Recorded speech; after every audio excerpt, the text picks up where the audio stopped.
Okay, last part is this honkin' mess, but really it's not a mess. The electrical system. So I'll start with charging. That's the charger, you know, Renogy 60 amp DC battery charger. And basically while I'm driving, I have two switches that I can use to control the charger. So this light blue one is for turning the charger on and off.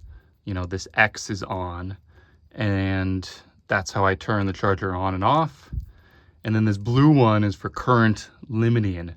So it's a 60 amp charger. And if I'm going at a slower speed or don't want to wear on my alternator, I can enable 50% current to reduce the charging. So I can obviously label these so you don't get them mixed up.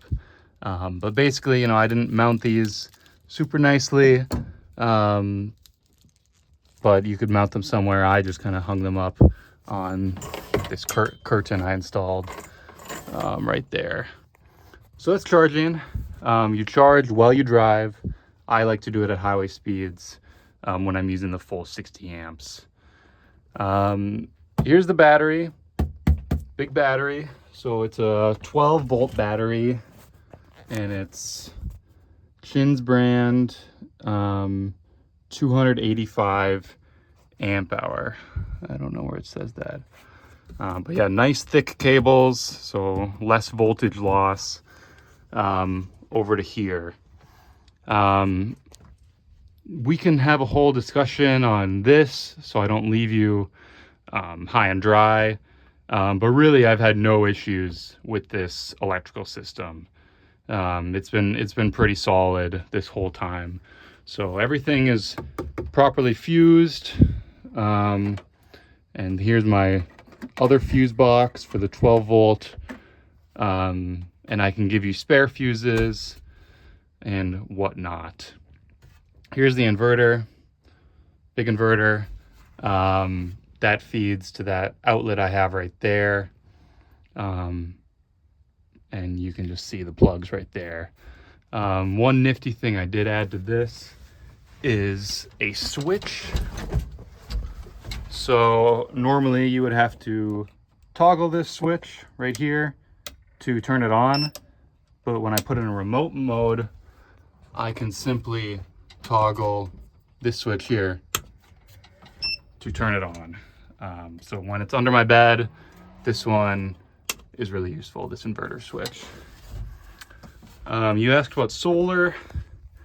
So if you wanted to add solar, you know, there's basically these bus bars that provide access points to the positive and negative rails.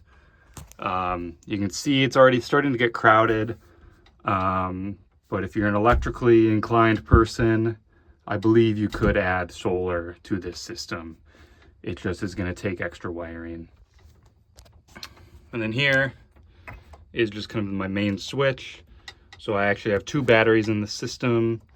Number one is this one. So then I can shut the whole system off right here. Useful if you're leaving for a while. And then I actually have a small backup battery right here that I mentioned, right there. And then what else? So then this whole bed slat can close. I have it hooked here.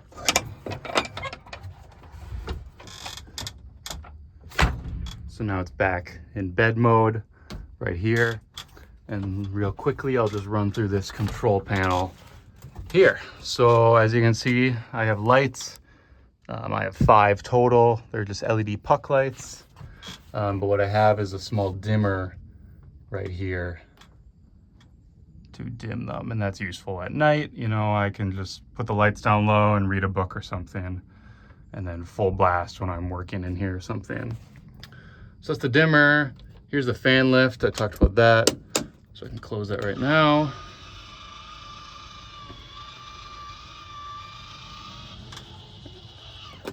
I have 2 USB outlets for charging right here. And last, I have a battery monitor. So So these are really nice for monitoring state of charge. There's actually a Bluetooth app too. But I can just toggle through and see, hey, here's what my battery voltage is at. Here's actually the car starter battery voltage, how much current I'm drawing, whole bunch of stats, and your percentage. So that's really useful. And then here's the diesel heater controller right there. Sorry about the bad install job there. But yeah, that's kind of all I have for the electrical system there.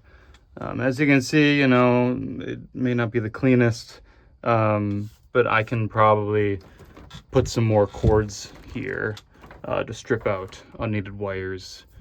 But most everything, you know, has these nice protection kind of cord holders to prevent fraying and whatnot on the cables.